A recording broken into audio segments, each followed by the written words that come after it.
Hi guys, welcome back to My Steps to Sobriety, my show on YouTube and as a podcast with me, your host, Stefan Neff.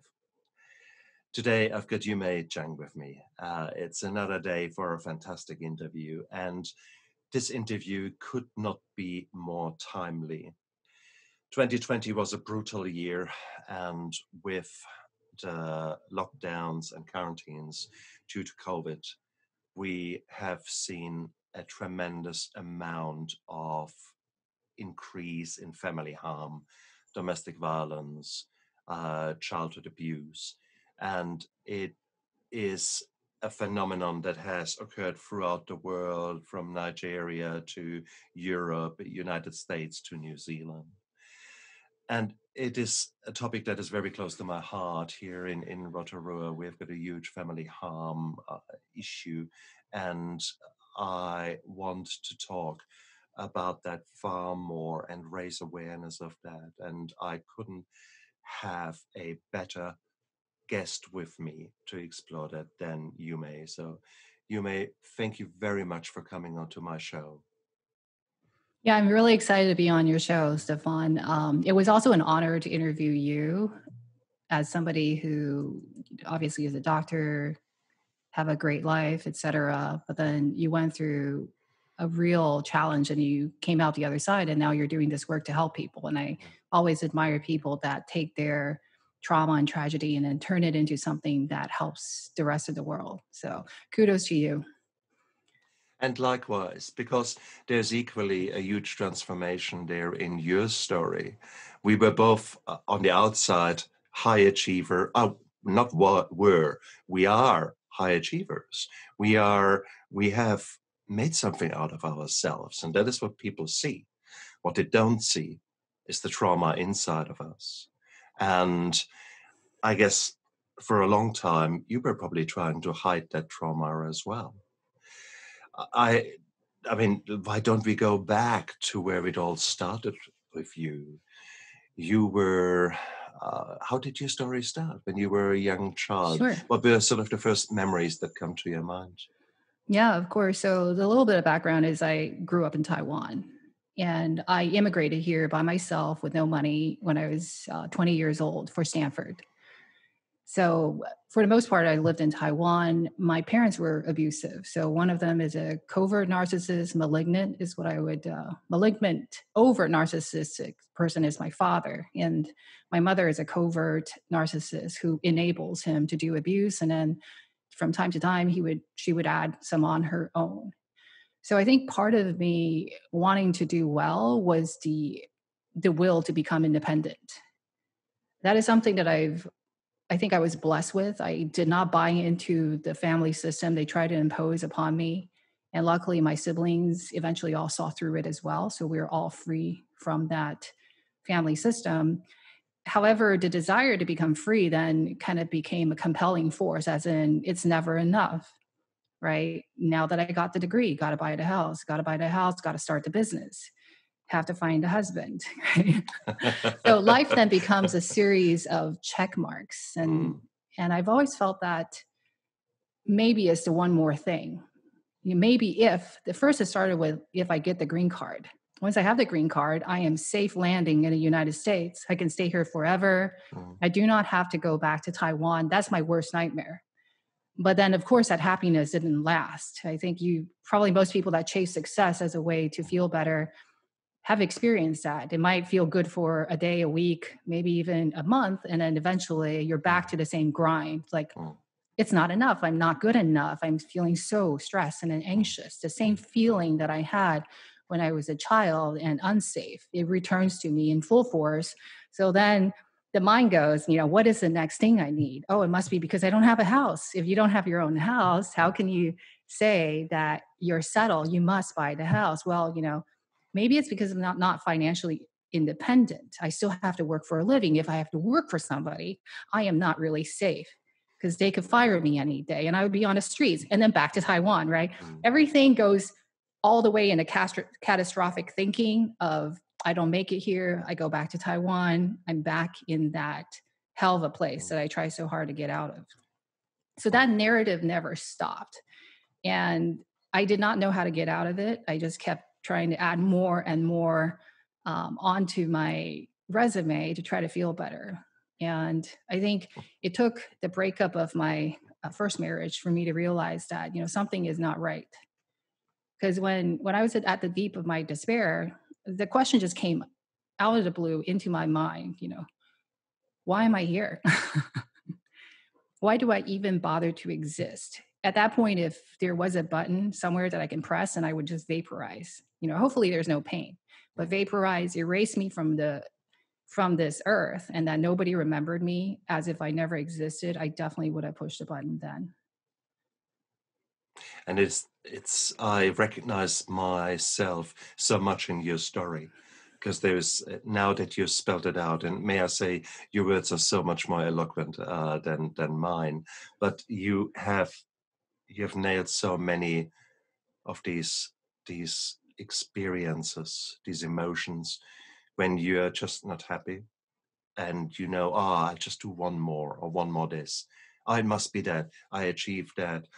I looked at my resume, my curriculum vitae in the past, and it was achievement after achievement after publication after this, and you just think, wow, and that wow, this kind of celebration that lasted what, 5 minutes? So that satisfaction that you have achieved something. Nah, I could never celebrate. And I think to this day, I struggle to celebrate my achievements. I have to physically stop and say, look, Stefan, what you did this year. Look at that. You just did that book. You did that. But it doesn't come easy. So I feel, oh, hell, I feel very much like you. But Yeah. you actually achieved that point. You came to that point yourself where you suddenly said, wow, okay.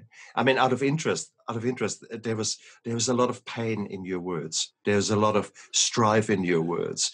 But so was it with me. But I fell back onto alcohol. Because this pain needed numbing at some stage. How did you numb your pain? How did you get to rest? How could you to get these worries to shut up? Oh, that's easy. In my case, it's nonstop action orientation. Right. I've always been an athlete, right? So I would Uh, play tennis. I use balls, basketball, whatever I can use to hit, because I was physically abused. When you're a child that's been physically abused, there's a lot of pent up injustice, a lot of anger. The feeling that I felt growing up has always been there's this lump in my throat. Guess what? Because if I speak up, I get beaten.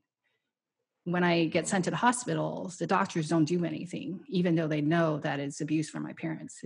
Nothing will be done. So that's the world I lived in. So all this anger that's pent up, I use sports as a channel. So when I was dealing with the divorce, what I did was I would bike, say, 200 miles sometimes. Oftentimes on the weekends, 80 miles straight at very high speed because I was part of a race group. So that's how I dealt with it. I used sports. I worked a lot. So I started a business while I was working full time as a salesperson at Microsoft, right? It's just, I can work an enormous amount of hours, and it's a way to take my mind off of of what's course, truly of bothering course, me. I don't have to feel the emotions, because the of feeling course. of sadness, of being betrayed by people that were supposed to love you, is too much. I'd rather work myself to death. I'd Mm, rather ride hundreds of miles than to have to feel that feeling. mm. And But and that eventually is it catches up with you. oh hell yes. And essentially, what you describe is pure addiction. There, you just focused. You wanted to get rid of the pain, and whilst I used alcohol, you used exercise, Right. and not just normal exercise. This is just you until your body literally collapsed. Mhm. When I say the word burnout, what happens in your mind when I say burnout? Did you I ever think burn that, out? yeah, I think the burnout feeling is that I want to stop, but I don't know if I could. And I don't know what I'd be if I stopped. So I couldn't stop. And I think for me, the reckoning was when I realized when my ex husband and I separated, and I thought, this person who claimed that he will always love me right, obviously was lying Mm, or didn't know what he was talking about or that was not true, if everything that I ever have can be taken away, because I know logically the house can be taken away, right? mm, One day I will age, my body will not be the same. The job, I can't, I can't work at a Google mm, until I'm like 100 years old. They're not going to keep 100-year-old ladies around. So all these things will go away.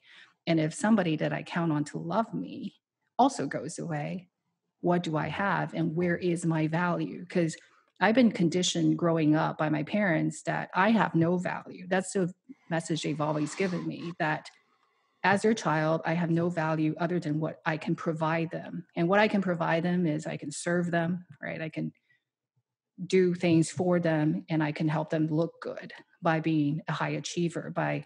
I was one of the children that was allowed to go to college by skipping 12th grade. So I never went to 12th grade. I was in college at 16. My parents loved that. So they were nice to me for like, say, a week, no beatings. That reinforced the message in me that to be safe, to be worth somebody, to be worthwhile, I have to perform. mm, So then I always felt like I was the workhorse. So when you have that mentality that love is earned, you fundamentally are zero. Everything mm, that you are, you have to work for it. Then guess what? In relationships, you will attract people that love it. My mm, ex-husband loved it, right? He barely made any money because he doesn't like to work. He said, I just don't like to work. I like to play. I like to be out all day, running into woods, enjoying life. And he's shortly after we got married, he's like, I want to have children. So how about this? I'll quit my job and let's have a baby. I'll be a stay-at-home dad. And I said, what do I get out of that? I never wanted kids. I was very upfront with you, right? What changed? So in looking back, I realized that I have this energy of I will take care of things. I will work hard. I will beat a horse, like I'll lift a cart for both of us. It's no wonder that I will attract somebody like that. And I see women and men that having this energy of I'm the one responsible to make everybody happy. I'm the one responsible to take care of everybody. When you overextend yourself, you are going to attract people that will use you or abuse you. So that's what when I work with ladies in my group, Life is Love School, that's the one message I do tell them is you have to recognize your value, your intrinsic value. You cannot make it more and it cannot be less. You're born with that. As in, let's say that, I'm vanilla, right? And some people just don't like the flavor of vanilla. It does not change how good and my value. Just because somebody doesn't appreciate who I am doesn't change it. mm. Does that make sense? A hell of a lot. A hell of a lot to me. Yeah. And But then then, part of the reckoning is also, when I look at my cat, right? We adopted a black cat. It's now in her 60s. The reason I love that cat has nothing to do with whether the cat can high five me or not. Yes, I trained the cat to high five, but it didn't change how much I love her. Can she do anything for me? No, we do everything for her, but her loveliness is there. Just like when I look at all my good friends and the friends that love me truly for who I am, they don't care if I have 10 wrinkles. They don't care how much money I have in my bank account and vice mm. versa, right? Just like you and I connect, it's for the same reason. It's something so intrinsic that has nothing to do with anything that you could put on a resume or take away from a resume. And that's so beautiful. But I mean, what astounds me is that you were able to transform yourself in such a way. This must have been one of the most difficult things for you because you had to stop for a moment there. You had to accept that what you were doing was fundamentally self-destructive and could Yes. only go for this long. Did you have any help there? I mean, you had that insight, but what actually happened? How long did that transformation take? Yeah. That's a good question. So I think as part of, when I work with survivors on Life is Love School. So for those people that don't know, on the side, I run this website called Life is Love School to specifically help people similar to me that has Mm, suffered parental abuse and later relationship abuse. mm, The re-victimization rate is astonishing. It's about like 95 to 97%. So if mm, somebody treated you poorly when you were growing up, guess what? Most likely you will at least go through one or a few of those relationships until you mm, have a reckoning. And the reckoning is, why does this keep happening to me? Is it really other people's fault? Or am I either attracting or keeping these type of people? Right? Until you see that, you are going to repeat that cycle over and over. And that's really something I want to stop, because if I can stop a 20-some-year-old, men or women, from getting into an abusive relationship, I can help stop another child from being abused the way I was. So that's really fundamentally what's driving what I do. mm, And that really truly fulfills me. So, kind of to your question, how did I have that reckoning? As part of the divorce, I realized, what is my part, right? I grew up with narcissistic parents, and my siblings and I all learned gray rock. In Taiwan, there is no, hey, this is what narcissism looks like. There's zero awareness of it. But when you grew up in that environment, kids are very adaptive. You very soon learn that to be safe, you act basically almost like a retarded boy, right? You just say the bare minimal things, lower your attack surface. And that's literally gray rocking. And what the message I also learned from growing up with parents that don't care about how I feel and my needs is I don't communicate it. So if my parents hurt me, first of all, I don't show any pain. Because if I show pain, that tells them that they got me and they will do it again, mm, right? Again, kind of narcissism 101. So I'm literally like a little robot. But a little robot doesn't do very well in a relationship. mm, So, for example, if I'm in an intimate relationship and somebody hurts me, the adaptive way would be to communicate the pain, right? I care about you. So when you say this is how I feel, right? You at least give that person a chance to fix mm, the issue. mm, mm, But coming from a trauma background, the reaction is, you hurt me. You did that on purpose. mm, mm. There is no point in communicating with you. I won't communicate. So that doesn't give the relationship a chance to repair. So I have to look at these things one by one and say, okay, what is it that I carried from my childhood that helped me survive? Mm. I will not resent myself for having these coping mechanisms, because at one point in my life, it was absolutely necessary. Mm. But now the environment has changed. Do I want to be a dinosaur and face extinction? Or do I want to look at it and say, I'm an adult now. I'm Yeah. no longer a child. I have an adult body. I have adult mind, adult power, adult resources. I can handle it. I do not need to regress to being a 5-year-old that does not communicate. So those are decisions. Did anybody help me? Yes, absolutely. I have very wise friends that would ask me questions to help me think. I have sought therapy since my 20s. Basically, as soon as I have the money to pay for therapy, I did. I think that's one of the best investments. Mm.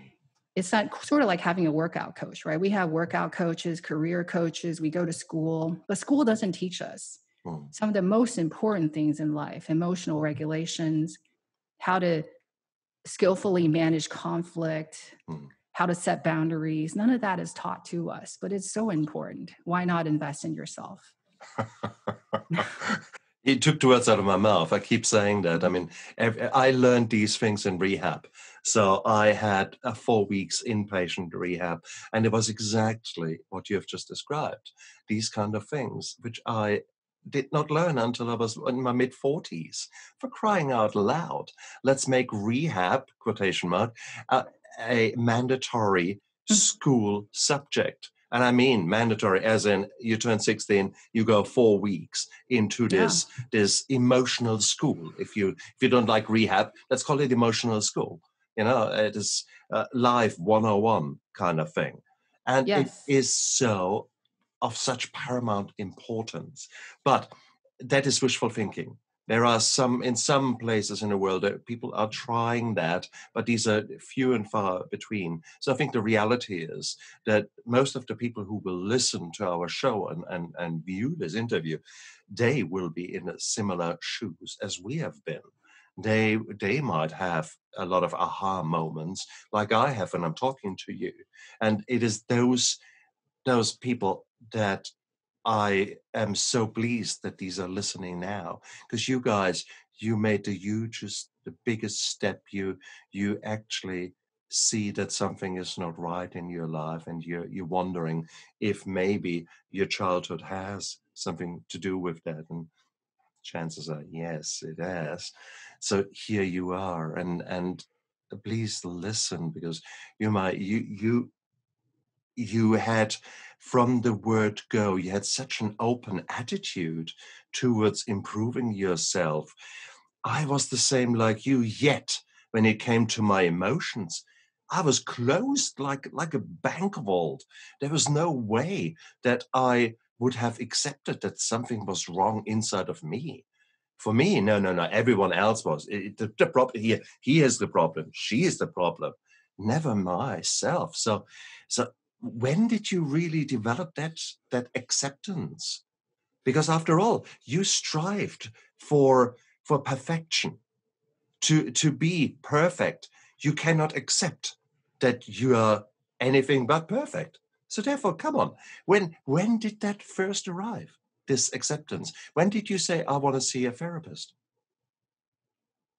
I think I was always very open to change. That's one of the things that Yeah, maybe it's just fundamental to me. right. I was born a very naughty child, like just always trying to do pranks. I was that kid. So for me, I'm also a very difficult person to indoctrinate. So you could, put me in the pews, I'll listen to sermons, no problem. And I'll be that kid that's asking questions. That just annoys the heck out of people, right? So I'm very much an engineer at heart, very Yeah. rational, very logical. It has its own shortcomings as well. However, because I was born this way, and I think it's a very fortunate coincidence, when you put a child like this in a narcissistic family, she is going to push back. As the eldest, my parents had every intention of making me their golden child, as the one that's supposed to push the siblings to all stay in line. But I was the one who raised the revolution. Dear me. So I Okay. think when I look at people in my group, Yeah. right, I think there is a fallacy that a lot of people has, which is called a just will fallacy, which is, if I made it, right, why couldn't you make it? It must be because you don't try hard enough, Right. right? You're lazy, or, a lot of times we feel like, this person is poor because they're just lazy. That's a very common throwdown. But I think that's not taking into account that everybody's born with different EQ, different IQ, Mm. different circumstances, and different combination of the genes you're born with and the experience and the environment you were thrown in. I have one of my siblings has um, a more conforming temperament. And guess what? Had she been born into a family with loving parents who coach her correctly, she could go very far. Whereas I could be, say, totally obstinate, Mm. flunk out of school, go and Mm. smoke on the side, totally a rascal if I have very loose parents. So you never know how things might turn out.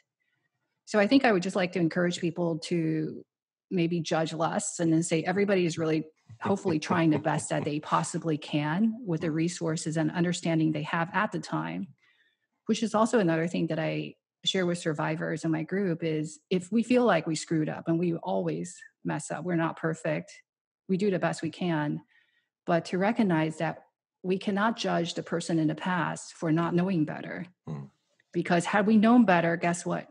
We've already done better. So that question in itself, like, why was I so stupid and I wasted, 5 years, 20 years with this narcissist? Well, Mm. if you knew better, you would have done better. Mm. At the same time, it doesn't absolve you from responsibility. Mm. Because sometimes I also hear, survivors say, well, blame, we can't make the enabling parent responsible, because the enabling parent, the parent who stood aside and did nothing and watched your child get abused, Mm. the enabling parent was probably also a trauma sufferer. They probably were also abused as a child. Mm. That is not good enough. No. When we were a child, we have no choice, right? What was done to us is not our fault. But as an adult, at some point, we have to say, I'm an adult. Yes, bad things were done to me, but now I'm an Mm. adult. I decide. I do not Mm. have to pass on abuse. Mm. So there are plenty of people that were abused that don't pass it on. as well. So I think at some point we have to say, I'm an adult, I take control, I need to get better. It's on me, it's on my shoulders. And this is where I was trapped for a long time, that I was surprised it was a blind spot for me. So as a child, I was a high functioning child because my parents were not doing anything for me. They're in a way, it was like some kind of role reversal where my mom would pull my siblings aside and say, you guys need to study really hard because one day you're going to save mommy. It wasn't mommy's going to save you guys from being abused. It is you are going to save mommy. And as a child, I'm like, yes, mom. Yes, mom, stop crying, please. I will save you. I'm going to study hard. And that was my dream. I'm going to come to the US. I'm going to take care of you. That was always my dream until I saw through it. Mm. So I think I almost just lost my train of thought. But yeah, I think the overall point is, oh gosh, I really lost my train of thought. No, no, no, no. That's fine. It's beautiful because you have let your mask down and you were so honest, and so you really went deep there into your emotions and how this whole transformation really occurred. And it is it is such a complex thing that when you were abused as a child, to now not fall into the trap of repeating the same story. Because it is, you have highlighted how important that insight is, and who is developing that insight nowadays? So few people. I know that unfortunately for a fact, because here in Rotorua in New Zealand, we have got a Mm. huge domestic violence issue. We have got family harm is left, right, and center. If you were to listen to a police scanner, every other bloody call out will be for a family harm incident. And it is exactly that. And it is the generational hand me down of abuse and of no one having the insight to scratch that vinyl, scratch that music, so that once and for all it will not repeat itself in the same way. Now that is what we need to achieve in our society. And it's people like you who can show us how to do that. It's people like you who have gone through the transformation and who are now open about their journey. And that is so powerful. That is so beautiful. So you are a gorgeous, gorgeous woman for speaking up, for saying, this was my past, but this will not be my future. And be there to have founded this community. Your life is love school, which is so beautiful, absolutely beautiful. When did you start that? Out of interest, when I did? started it earlier this year. I think Oh, because beautiful. part of the reason is because a lot of people are suffering more depression and more anxiety being in isolation. Yeah, So I thought yeah. it would be a good time to start the survivors group. Mm, It's something I've always wanted to do. And I realized that if I can heal and help mm, survivors get yeah, better, not only do we alleviate suffering right now, but it stops the generational abuse mm, from passing on, as you said. mm, Awareness is number one. I think my parents unfortunately never had the awareness. When you look at people that abuse fundamentally, they are in pain. A happy, joyful, peaceful person doesn't go and abuse other people. They don't turn into sadists. mm, mm, These people are in pain mm, and they do not know a better way to get out of their pain than to put it onto somebody else. mm, And that's really unfortunate. A lot of times we get confused. We look at an overt narcissist differently from a covert narcissist. We're like, oh, this overt narcissist is so grandiose, seems so confident, not realizing that the overt and the covert, all abusers, mm, fundamentally suffer from low self esteem. mm, A high self esteem person does not need to step other people down and mm. certainly not abuse children to feel better. So true.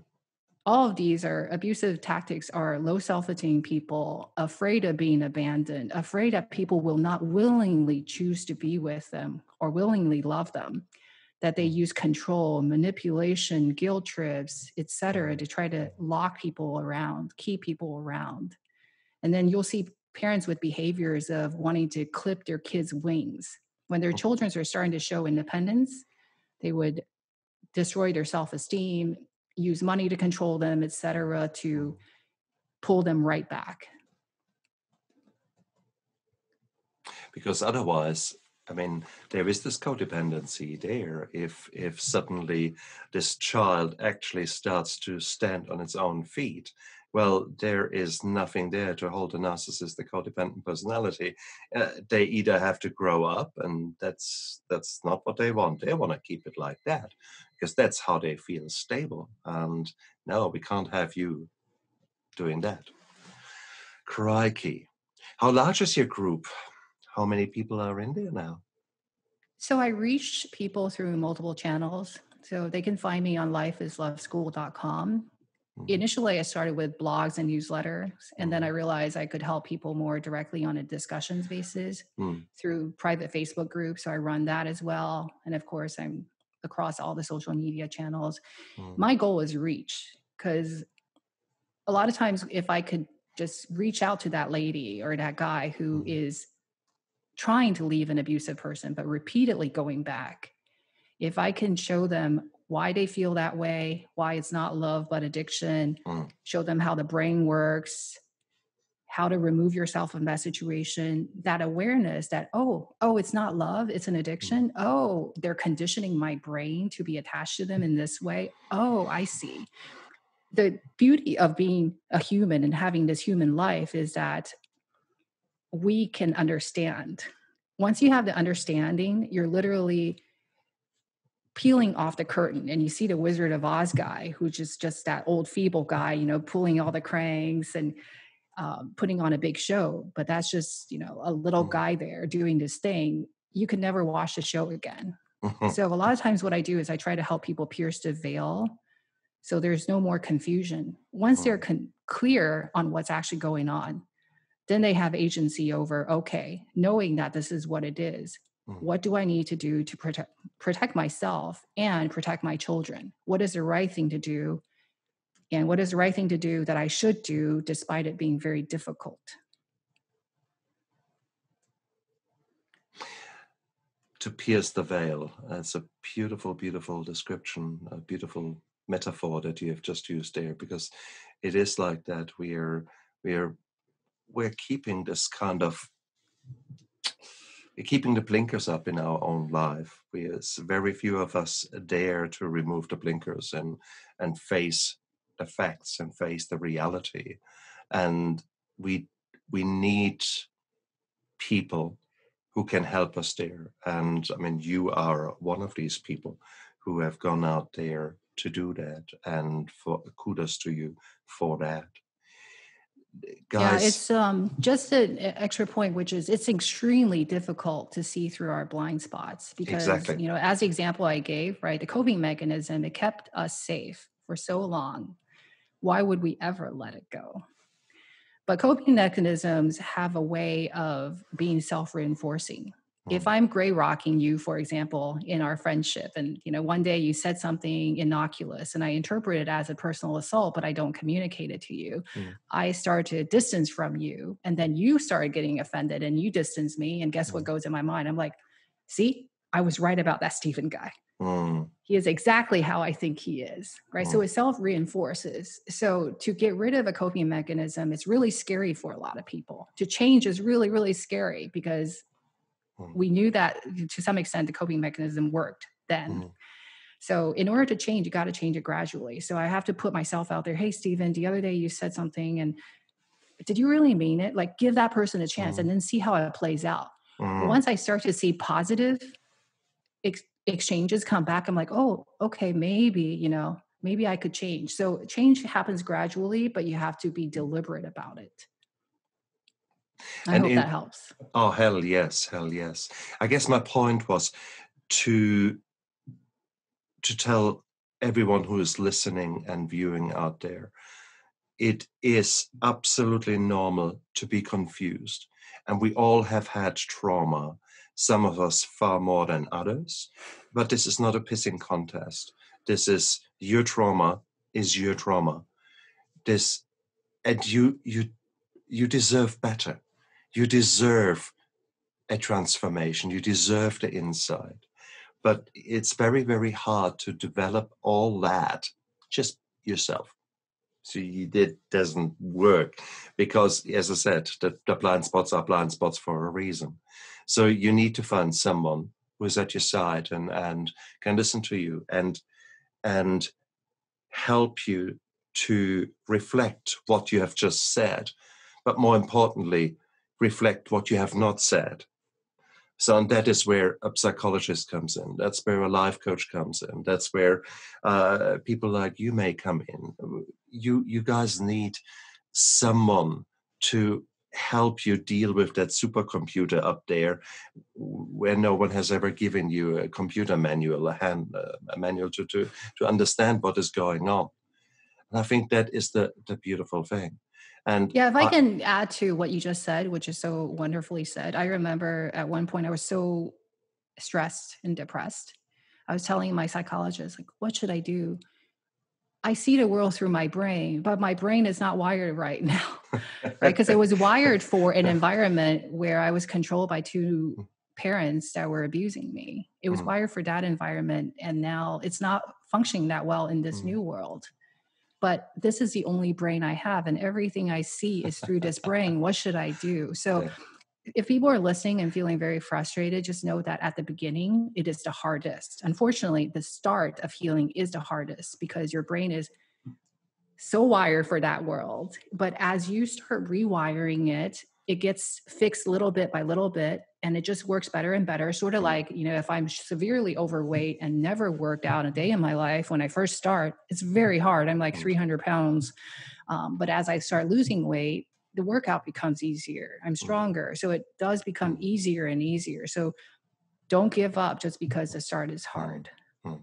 And a perfect example of what you gave with the weight, it's equally the same with dealing with your own blind spots. And the trauma, to actually start peeling back the onion layers and actually seeing what actually the trauma is, shining light into the darkness that is your negative emotions, is incredibly painful, but it is such a rewarding thing. It is bizarre. And it still happens to me every single day. And it often comes in rushes and bounds. I think I'm okay. And then 6 months pass, and suddenly something happens. And I seek the help of a coach or of someone who helps me get an insight. And suddenly there's this aha moment. Duh. And it is so obvious there, yet I had not seen it. And I'm now 54. And here I am. I still have got these bloody aha moments. I had one this morning where I thought, really? Really? And that's normal. That is bloody normal. So your work never stops because you're a human being. You need to adapt. Your environment changes constantly. New challenges arise constantly. And to fall back onto the old coping mechanisms is so easy because they're so deeply ingrained and they have helped you for years and years and years, especially in those formative years where they are so deeply ingrained. You know, and it's the same here with regards to the fact that you need to work on yourself. That will never go away because remember, you've had 20 years, 30 years of this particular coping mechanism. And now you think one insight and maybe one or two reflections, that's it? That will wipe out 20 years of your coping mechanism? So, Definitely. Yeah, that's well said. And I think even for a person with good enough parents, they still have limiting beliefs. We just pick it up, yeah. as part of life. And it's really important to constantly be self-reflecting. Journaling is a very good tool for that. To constantly look at my life to say which area is working. That's great. Which area is not working. And then try to see if there's a systematic error. Because it's okay to error once, error twice, and you start to think about what do I need to fix so that I don't run into it again. Right? That's how you become a more and more efficient person in living a better life. And I think to your point, everybody is on a lesson. I can't get lesson number 10 if I haven't done lesson number 9. That's the way that the universe is. It doesn't give you the more subtle, the more differentiated lessons until you're ready for it. But it will never end. I believe that I will be on a lesson every single day of my life until the day I die. Because if I don't, I'm not working on a lesson, then I'm stagnating. I'm not becoming a better person. So that's why I named the site Life is Love School. Because I fundamentally believe that we came here to learn how to love ourselves and how to love other people better. And it's a school. It's a never-ending school. Everybody's on a lesson. Beautifully said. Beautifully said. And I wouldn't have it any other way nowadays, because I'm continuously growing, and it's such a beautiful, beautiful feeling to have that insight. Like today, this morning here, talking to you, there were so many insights which put a really big cheesy smile on my face, because I've learned and I've grown by just listening to you and reflecting to you.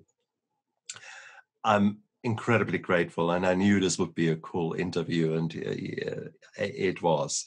There's no two ways around it. You may please repeat again, how can people find you? How can people get in touch with you?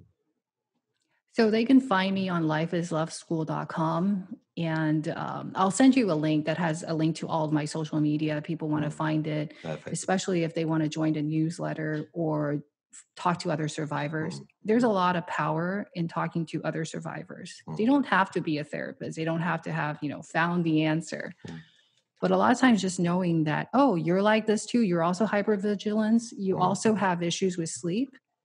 You don't feel as alone. And you also, the more important thing is you also know that you're not broken.